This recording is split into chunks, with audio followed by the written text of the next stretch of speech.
So thank you very much, Jabali Billy Hart. It's a pleasure and an honor to meet you here in Groningen, especially, and not in Washington, D.C. Oh my goodness. Well, maybe sometime in Washington also. Yeah, Someday. yeah. Well, you were born strong as a rock. Well, that means Jabali, right? Well, as long as the rock is in it. But the way I understand it originally, it's basically a Swahili term, at least this version of it. And it says, it's based on this rock I build my church, kind of religious kind of thing. And I told the guy who gave me the name. His name is Mtume, or sometimes they call him James Mtume. He's a percussion player. Yeah, he was a percussion player, but he also wrote a couple of big monster hit records. He wrote a tune called "The Closer I Get to You" for Roberta Flack, and then after 10 or 20 years after she recorded it, this male singer recorded it, and it became a big hit again. And just recently, Beyonce re-recorded it, and it became a big hit again. Luther Vandross. Okay, yeah. Well, anyway, Mtume, Yes. but he played with Miles Davis's band, and it's basically because of Mtume that I'm on the record, Miles's record. On the corner. Yeah. That record. Yeah. Well, you're born in Washington D.C. Yeah. and that was November 29, 1940. Yes. So very soon you will turn into your year number 79. Yes. Very soon. Very soon. Yeah. And today we are here in the Prins Claus Conservatorium in Groningen in the Netherlands, where you teach students music and enthusiasm and joy, hopefully. Hopefully. Because this is also something you share with us, right? It's not just the music, it's also how you deal with things inside the music, how you deal with life. And what I first saw in you is that you are always smiling somehow. Well, not now. Not now. Again. Oops. Well, you're unbelievable strong the way you are in your life. You play a lot. You recorded more than 700 albums until now, until today. This will change, of course. And here you share your knowledge as a drummer and a composer also. But you also share your knowledge of joy, optimism, euphorism, freedom, discipline, and so on. So thank you for this, Jabali Billy Hart. Can you please tell me why you became a drummer and why you decided to make drumming your profession? Well, like a lot of people say, I think the instrument chose me. My grandmother was a concert pianist at a time when it wasn't easy for Afro-American concert pianists to be hired a lot. But she was Marian Anderson's first accompanist. And I don't know if you know who Marian Anderson is or was, but she was the first Afro-American big-name opera star. So in any music academy, there'd be a photo of her along with, Shostakovich or, anyway, my grandmother was a concert pianist, and that's how I feel I began to relate my life to music. Yeah. But how did you get in touch then with the drums? Oh, oh, I know what it was.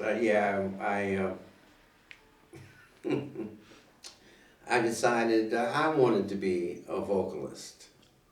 So I auditioned for the vocal company in my junior high school, but I couldn't sing in tune. So it was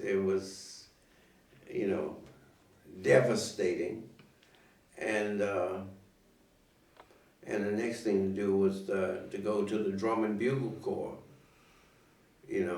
and I chose the drums, and that wasn't easy, I barely made it. Just barely made it. But can you tell me who influenced you in the beginning as a drummer? Did you have a mentor, someone who gave you something special, and how did that go? Well, trying not to make the story too long, but my whole life is abstract. It turned out that I begged my mother for a drum set, and she found the cheapest, smallest drum set she could find for me because she didn't think I was that serious about it. So while I was practicing, you know, I put one drum on a telephone book and another one over here. And there was a guy in my high school that would come and watch me in the basement practicing, and he never let me know that he was there, at least for a whole year. And then he began to talk to me, and eventually, he was a year ahead of me in high school, and eventually he was the guy that caused me to go with Jimmy Smith, the organ player, because he was with Jimmy Smith, and Jimmy Smith was looking for a drummer, and they gave me a trial, and I ended up in the band. Yeah. The guy's name was Quentin Warren.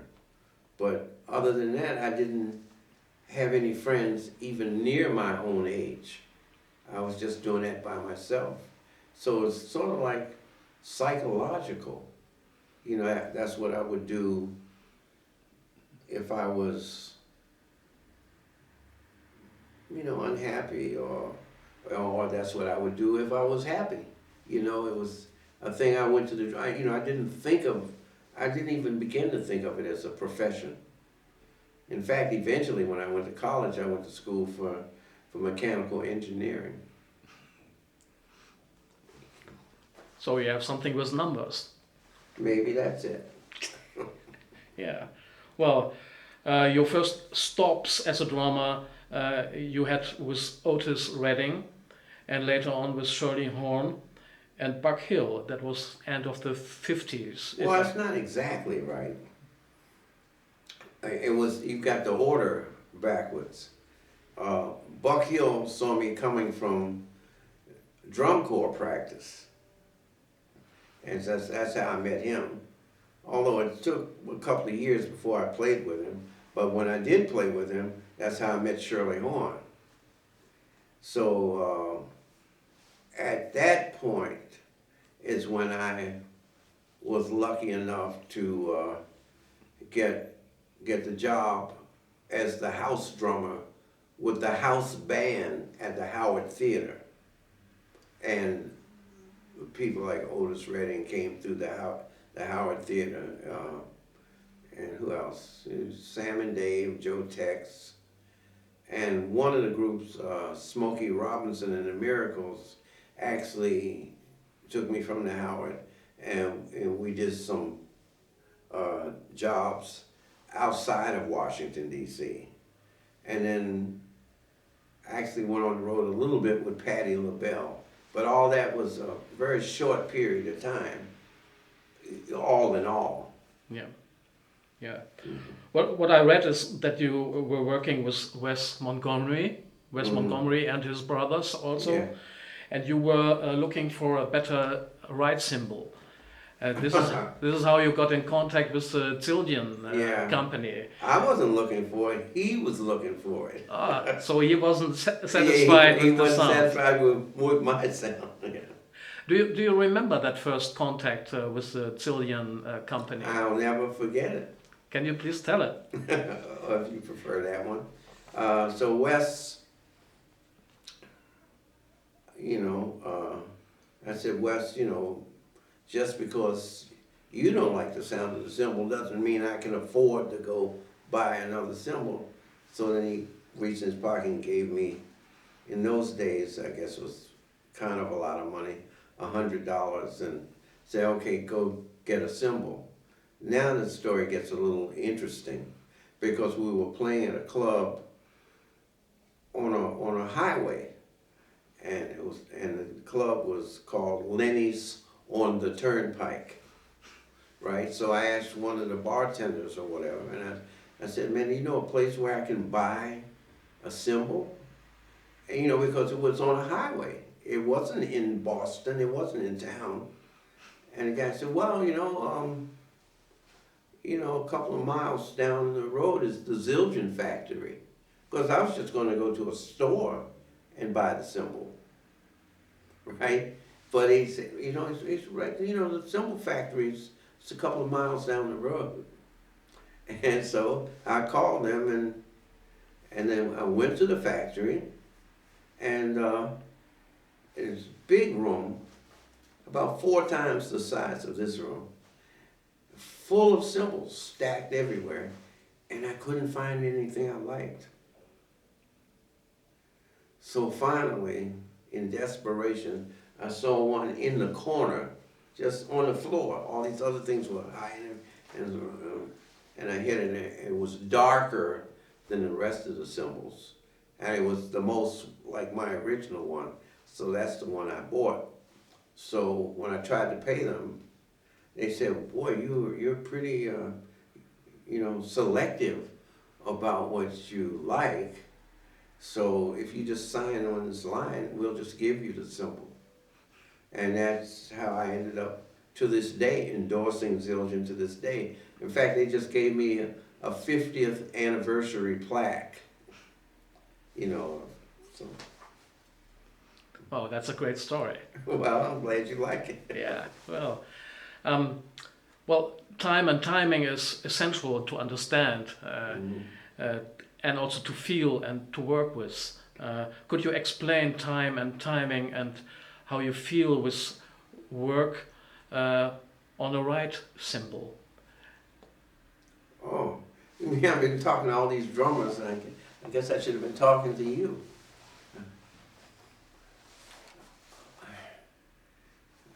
Well, let's see. I'm not so sure I understand the question, but the ride cymbal has many functions. It's a color that they use in European classical music, where you smash it like that.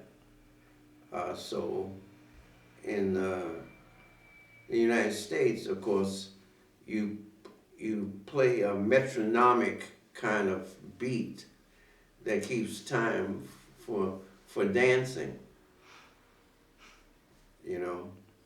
and but as American music becomes more of a classical music, you can use it for colors also. And so I guess in my own way, I sort of use it to relate to harmonic movement. And in that way, it's like people who write for movies or things like that, that you sort of try to relate to human moods. You play the cymbal in a way not only to keep time, but to imitate a mood, a feeling, almost like a psychological. Now, don't ask me to explain that. I said it, but I don't know. Okay.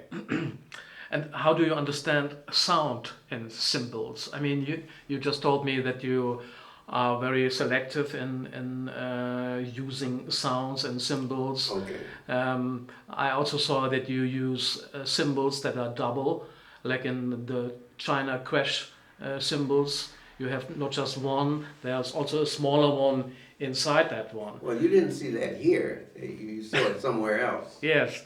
I saw it on pictures. Oh, I see. Yeah. So that made me feel. I think it's somehow very interesting that you use that. But my question is, why you use that? What do you find in that? For the same reason. It just adds to the It adds to the psychology. I mean, it's yet another color. It's well, I'm getting ready to get crazy here, but I mean, it adds more to a surprise or a shock, you know, or something that could be humorous, you know, funny, like, you know, if for some reason an elephant walked across the stage, or, you know. Yeah. And so it's, meanwhile, of course, you're sort of keeping this metronomic kind of dance time with the ensemble that you're playing with. Okay. Well, when you travel, you can't bring your own drum kit all the time, right? But you always bring your own cymbals. Oh, yes. Yes. So did you ever lose or forgot them on the road? Well, I had them stolen twice. Yeah. And what happened then? Well, I had my own psychology lesson. I mean, it was actually depressing. I really felt limited by whatever cymbals I had to play. I mean, and it was a psychological limitation.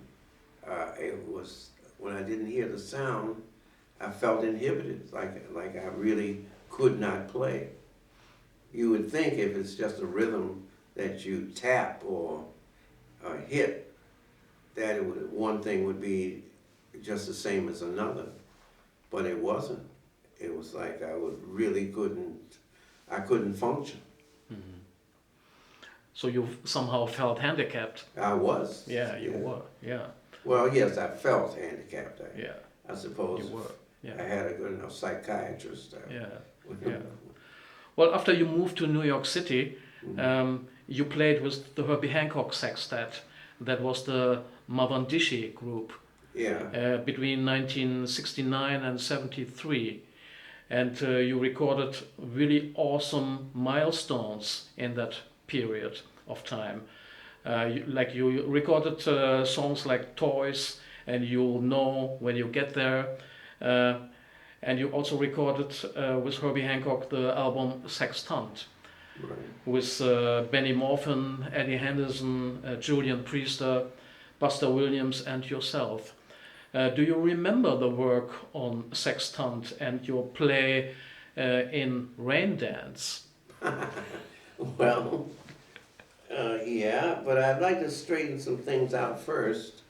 I moved to New York because I wanted to play with more contemporary, if not abstract, musicians or abstract music. So when I first got there, I played with Pharoah Sanders and then Eddie Harris. Then I went with Herbie Hancock. Yes, I turned it a little bit around, but Pharoah Sanders is here coming also. Yes. Okay. But do you remember how it went with recording Sextant? Yeah. And especially Rain Dance, which is my favorite on that album. Well, would you tell Herbie that?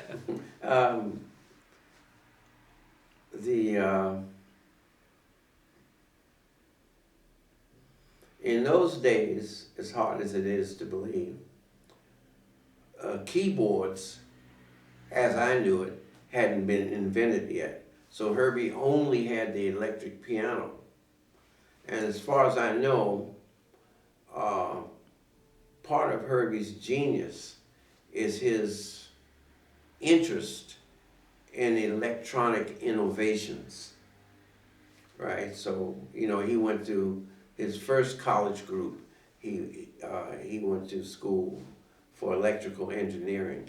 So he was already adding little sounds to his electric piano. So Sextant was actually our third recording. So by this time, he had enlisted the help of a synthesizer player named Patrick Gleason, right? And they were investigating just newly invented electronic instruments. And one of these, I think it was called a random resonator or something like that. And they just tried it out on this record. And it just had all of this, well, random is probably a good word for the way I understood it, because I'd never heard it before. So it was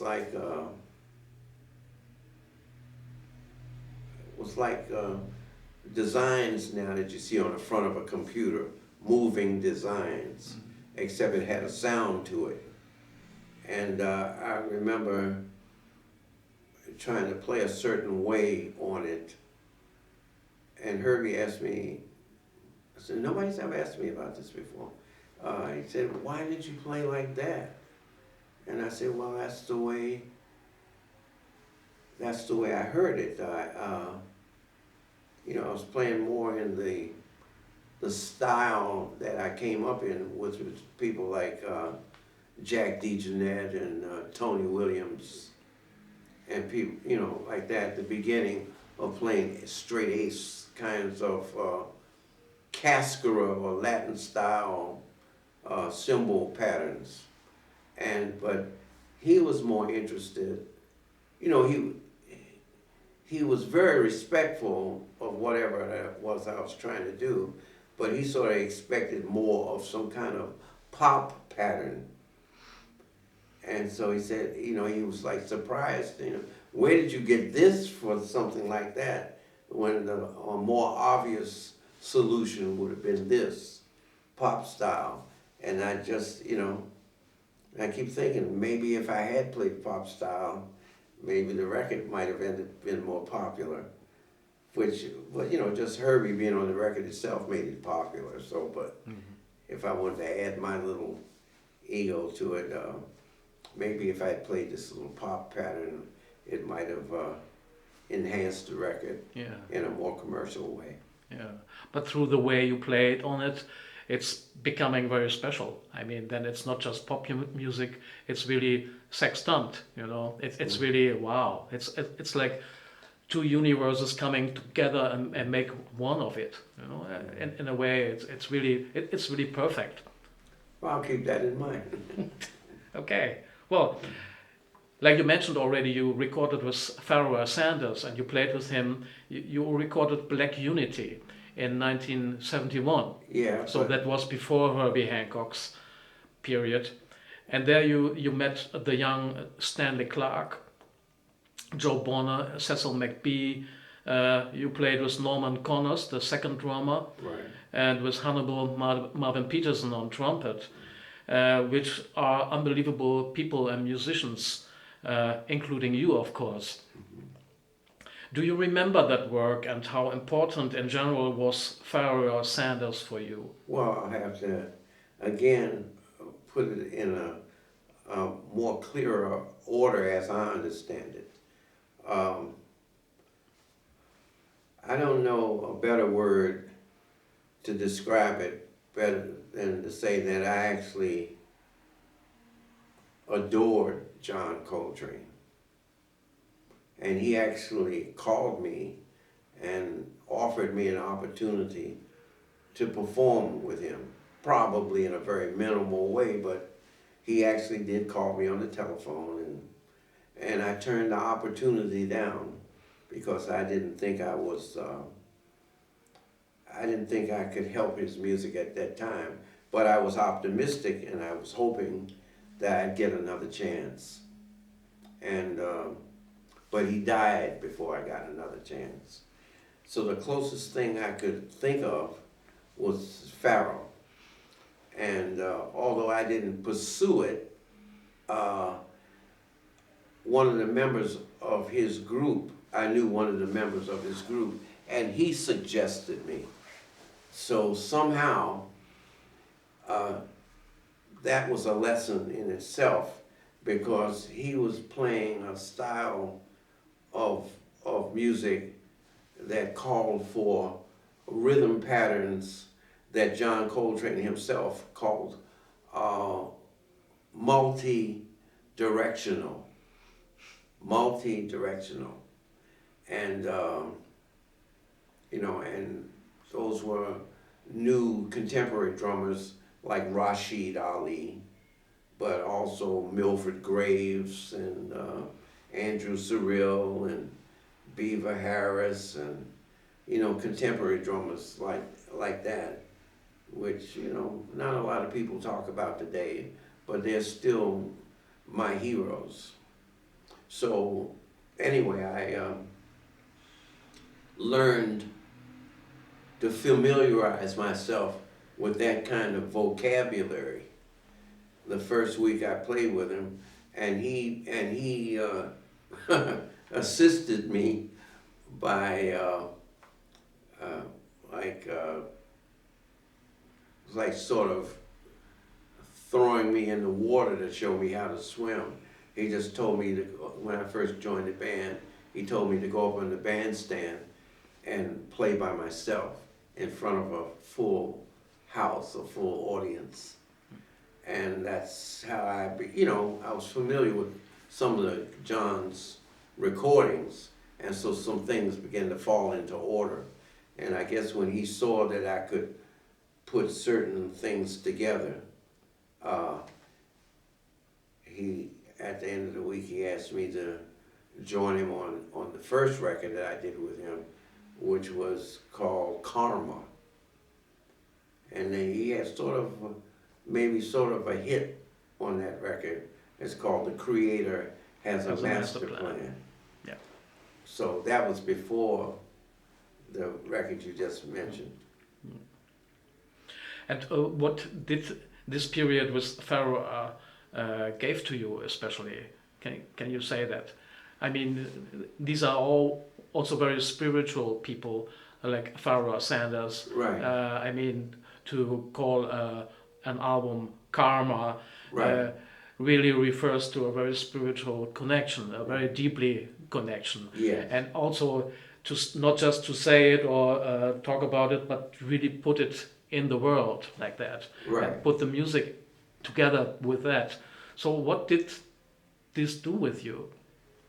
Well, I didn't know John before Coltrane, so I could assume that he got a lot of that in his association with Coltrane. So because I was already involved with John's music, I already had those kind of philosophical leanings. But Pharoah did add to that, because one night when I came to work, there was a little missal or philosophical book on my drum when I got to work, open to a certain page, and the chapter was on creativity. And so I'm still assuming that Pharoah put that on my drum, but who knows, it could have been somebody else, but somebody else who also felt those kind of philosophical or spiritual leanings. And so that assisted my outlook on that week, which was already in that direction, but it was seen like a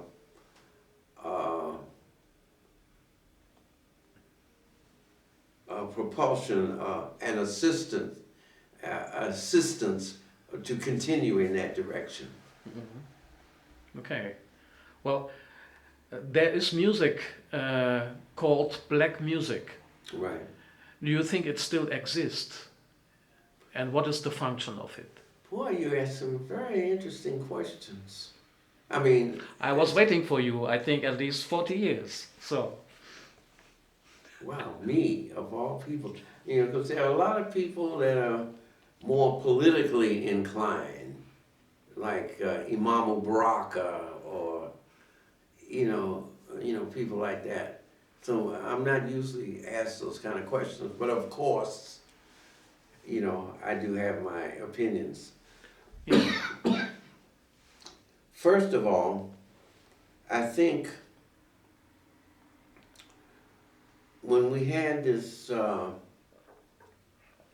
sort of revolution in the 60s and the 70s, a youth revolution, it's not like it hadn't happened before. I mean, we had people since Marcus Garvey or even before that. How our patriarchs, and of course now I can't think of the main guy I'm thinking about. Du Bois, but before Du Bois, maybe I'll think of his name. But these are guys that had been in the 19th century that were pursuing this kind of emancipation, even before Abraham Lincoln. So, and then when you consider the fact that there had been Afro-Americans that participated in all the wars that America had been in, and by the time it got to be World War I, a lot of the Afro-Americans toured the planet, and especially Europe. In fact, that's how so-called jazz music got to Europe, with these guys, with a famous man named James Reese to Europe, who took jazz to France. And so I was very familiar with it. It wasn't a new thing, that new to me. I mean, I had this history when I was growing up. So to me,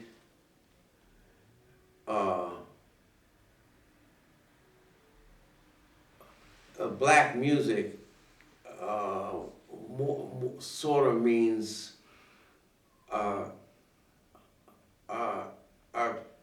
African contribution to the overall music scene of this country, because in America you've got people from many different cultures. Like if you go to you go to Europe, if you go to France, most people speak French. If you go to German, most people speak German. But if you come to the United States, you have people that have French heritage, German heritage, Dutch heritage, African heritage, Indian, Chinese heritage, Asian heritage. And over a period of time, I think they all contributed to the overall culture and art. I think I hate to use a term like racist, but there was a sort of condescending attitude to the people of African descent, that when they came up with something as powerful as the African contribution, they thought it was special. And because I think they had such a condescending attitude towards the people that they didn't expect that kind of genius, and so they, and of course I guess it gives, the Afro-American guy a certain amount of pride to be recognized that way, and in encouragement, even though it was from a condescending kind of perspective. And to say nothing of the fact that people from other countries liked it, you know, were inspired by it, by that genius also. Yeah. Well, you recorded a kind of fusion record, I can say. Maybe it's not really true, but it was in 1972 with Miles Davis. That record was On the Corner. Yeah. That title. Can you tell me how you got inside this universe with Miles, and what did you learn from him? Wow. Well, first of all, did I mention Mtume already? Yes. Well, Mtume at this point, first of all, Mtume had been one of the key revolutionaries, modern, contemporary revolutionaries. You know, when I grew up and went to college, there was a re-emergence of this, what do you call it, revolution. You know, it was a return to African pride. You know, we were no longer straightening our hair, and we were wearing more African-related apparel. So we were already doing that. I mean, that's how I got my name. Mtume gave me my name.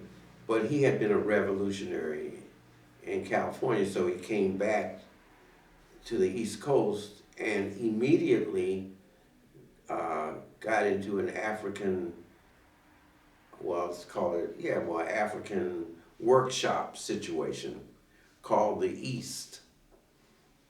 And from there, he played in Gary Bartz's band, and then he went from there to Sonny Rollins's band. And from Sonny Rollins's band, he went to Miles Davis's band. And so somehow I had met him and I knew him. And I think he was the one that might have suggested Miles, although Miles, you know, kept his ear to the ground to what was going on a lot. So he might have already heard my name, especially since I was already with Herbie.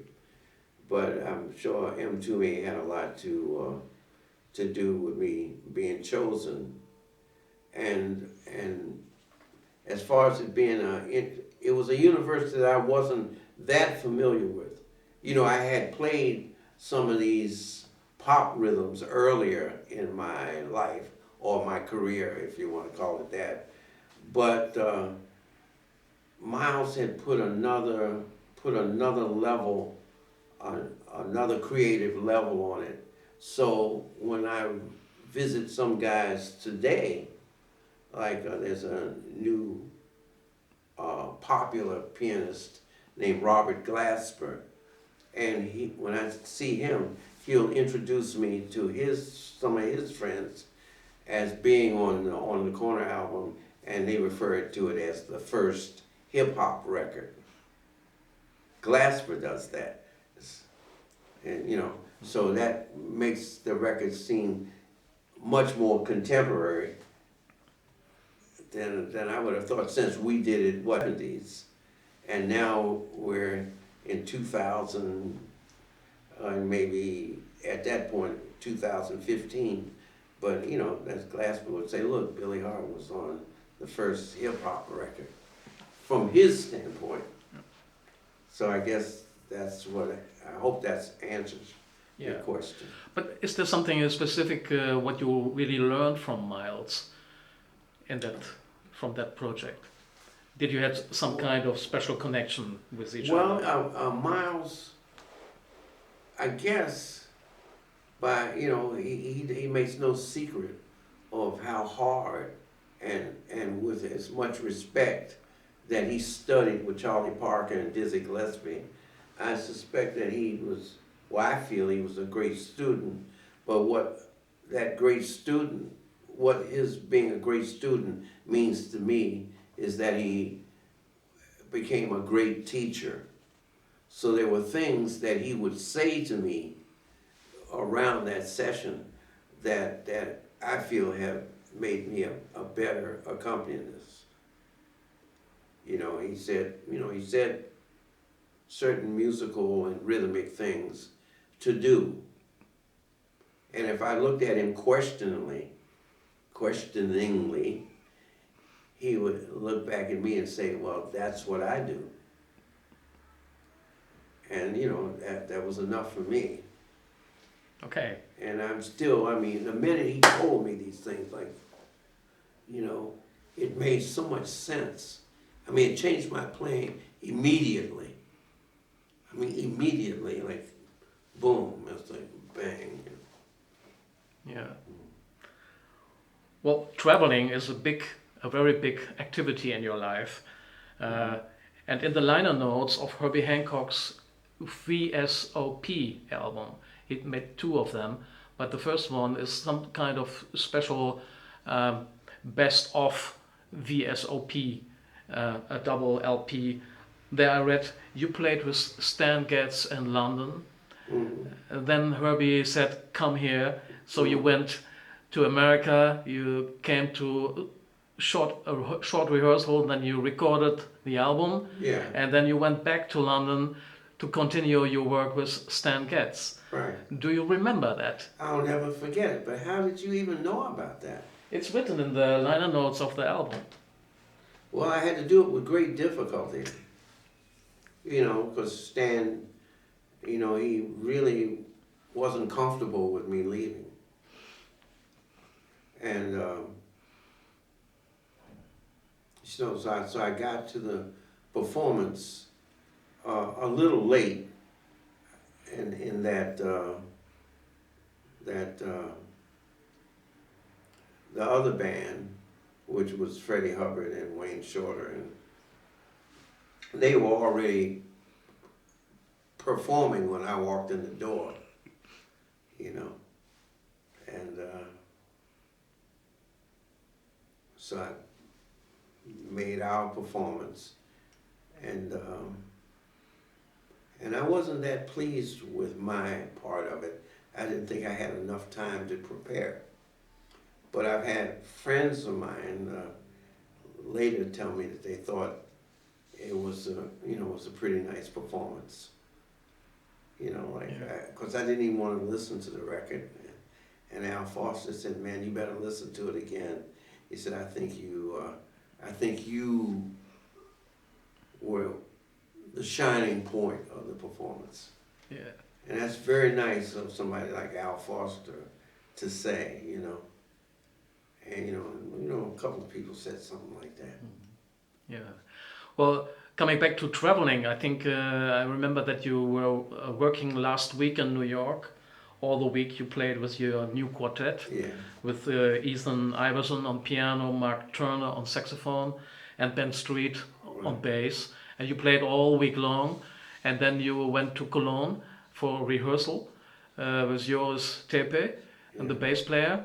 And now you're here in Groningen to teach for 1 week. So you're constantly on the run somehow. How is that for you, to travel and to be also embraced? I mean, you're welcome everywhere where you come, right? How is that for you to have a life like that? Well, it's not as easy as it used to be. But I guess it's encouraging, I guess. It's encouraging. If you're trying to, I'm still hoping to improve. You know, there's certain things I would like to be better at, you know, which involves, you know, study.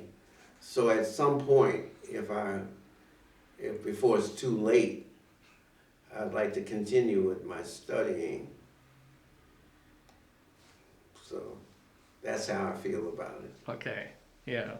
Well, I want to talk a little bit about your first solo album. That was Enchants in 1977. where you recorded with Dave Holland and Buster Williams on bass, Oliver Lake and Dewey Redman on saxophones. Also again Hannibal Marvin Peterson on trumpet and Don Pullen on piano. Can you tell me, how did you organize that band? How did you get all these people together for that project, which was an amazing project? Well,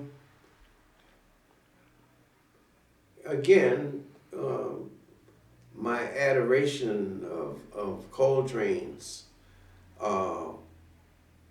progress, you know.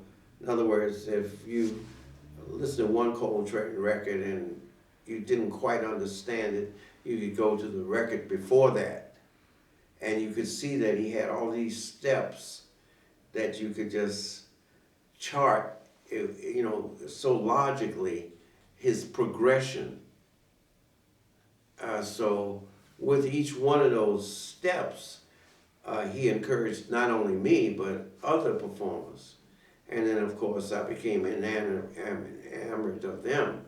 You know, certainly he encouraged, in his own way, I think he encouraged Ornette Coleman, who he later actually went back and studied with a little bit. And so there's, in Ornette's band, there's Don Cherry and Charlie Hayden, and of course Billy Higgins, Ed Blackwell. So right away they became heroes of mine, right? And then from there became, you know, Dewey Redman and of course Cecil Taylor and Don Pullen, Dave Holland, because Dave became part of that group. I mean, he started out with Miles's band, but he ended up becoming more of that group of people. You know, with the first Chicoria band, what was that band called? You know, the band with Barry Ashwell and yeah, but the band had a name. It wasn't the Chicoria band. It had a. Was it ARC or something like that? That was the name of the recording. Yeah. But the band itself had a name. Well, anyway, so that's how I knew those guys from feeling that we had a similar attitude for the music. You know, I felt like we all were coming from the same direction, except I didn't get a chance to play with some of the people they played with. So this was my chance to play with them. In fact, actually, some of those guys were surprised. You know, like, what are you doing over here? You know. You know. Yeah. And so I'm still pretty pleased and proud of that record. Yeah. Well, on that record there is one composition of yours that is Layla Joy. Yeah. Can you please tell me a little bit about that, how you composed that, and what is there a story behind? Because you are also a storyteller, right? Well, I've heard that I've been called that. You know, I think Liebman is one of those guys that said that, you know, Dave Liebman. Because Layla Joy has such a beautiful melody, harmonical structure inside that really, if it really touched you, it stays all your life with you. At least for me, it's like that. So I would really love to hear from you a little bit about your background. Well, there was a famous disc jockey whose name I cannot think of now. He was younger than most of them. He was a radio host on a jazz program in those days. And he was younger than a lot of them, so he was more interested in you know, more contemporary music. And in those days he pushed recordings by Herbie Hancock and you know, and Coltrane and people like that. And so while we were rehearsing for the recording, he had a young child, baby was just born just born at that time.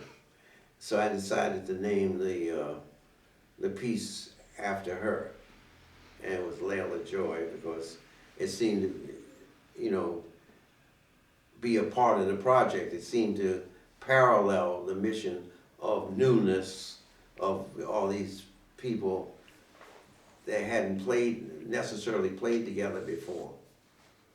I think we all had the same similar idea, but I didn't think of Oliver Lake as performing with Dewey Redman as much as we had this similar attitude. Because Oliver came from St. Louis and Chicago, so you had the art ensemble and Mulhall, Richard Abrams, and Lake and Hemphill from that area. But then we had Dewey Redman, who was from Texas, and like Ornette, but he had moved to California, like Ornette and Blackwell and Higgins. So that was that.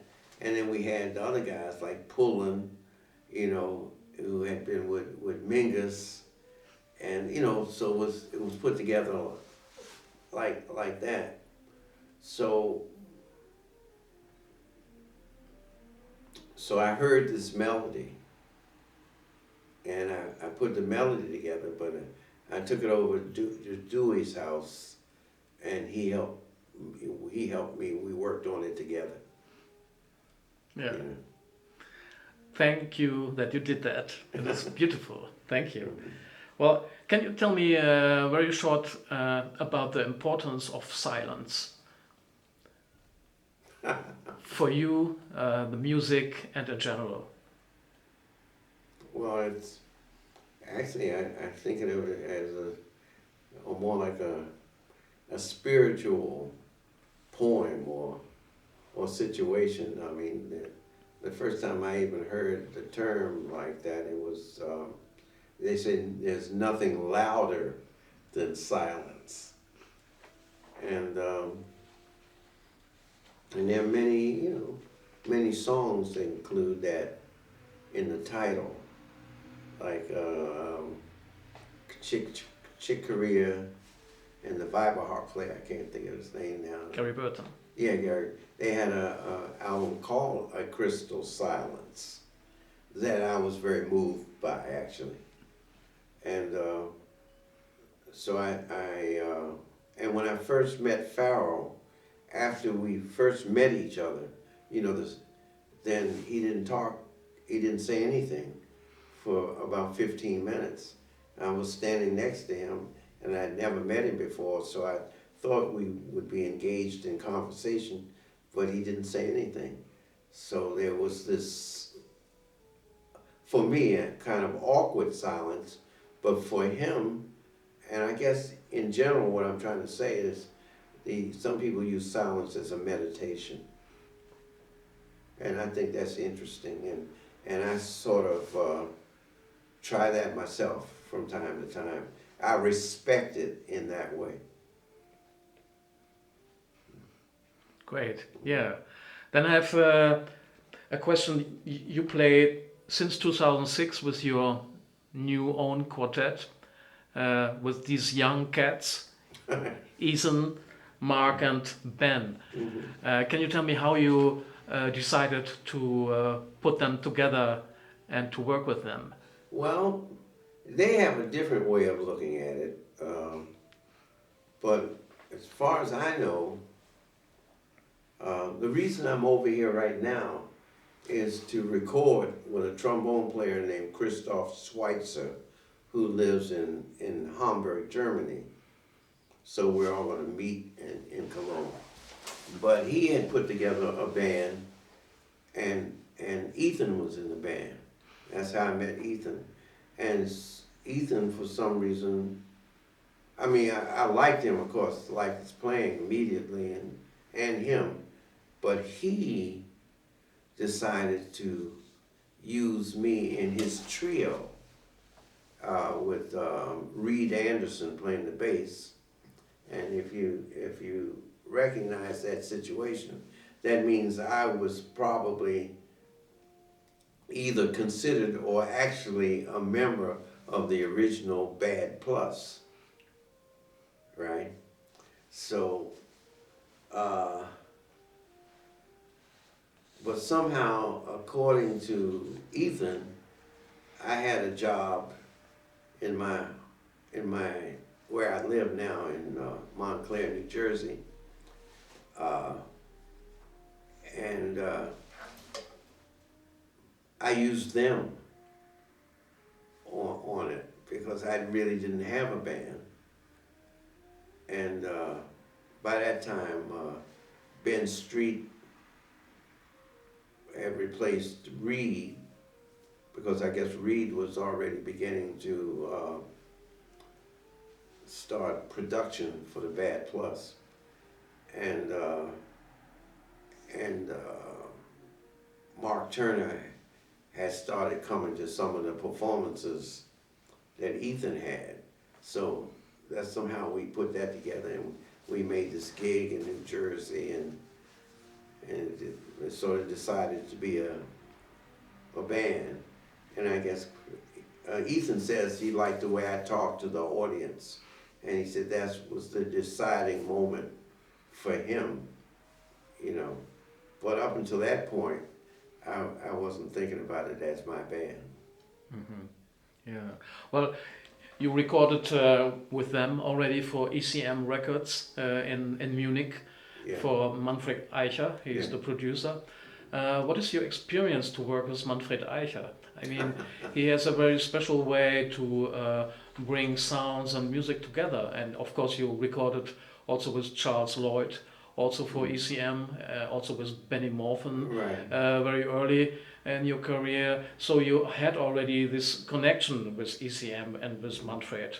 And now you are back there with your new project. How is that for you to work with Manfred? He's a very inspiring producer. I guess maybe because he's a musician himself, but he has his own way of hearing things. He really likes the high part of the drums. He really is interested in the cymbals.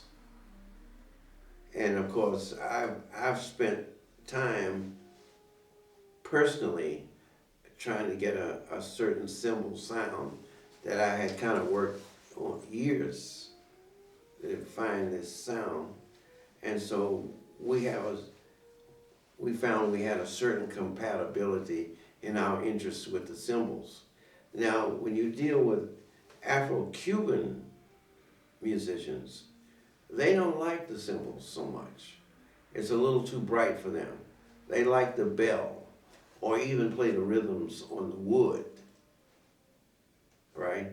So you begin to notice, if you do this long enough, that you have that side of the spectrum. The bell to the cymbal is a very wide spectrum, so most performances or recordings are somewhere in the middle. So I feel that Manfred and I have a similar feeling for the sound. Now, for the music itself, I guess Manfred was one of the younger producers, and he was looking for a more contemporary sound. So some of those people I talked about, the people that sort of come from the Coltrane, Ornette, Cecil Taylor, musical functions, ended up somehow on the ECM label. So I think Manfred liked that kind of music, and so do I.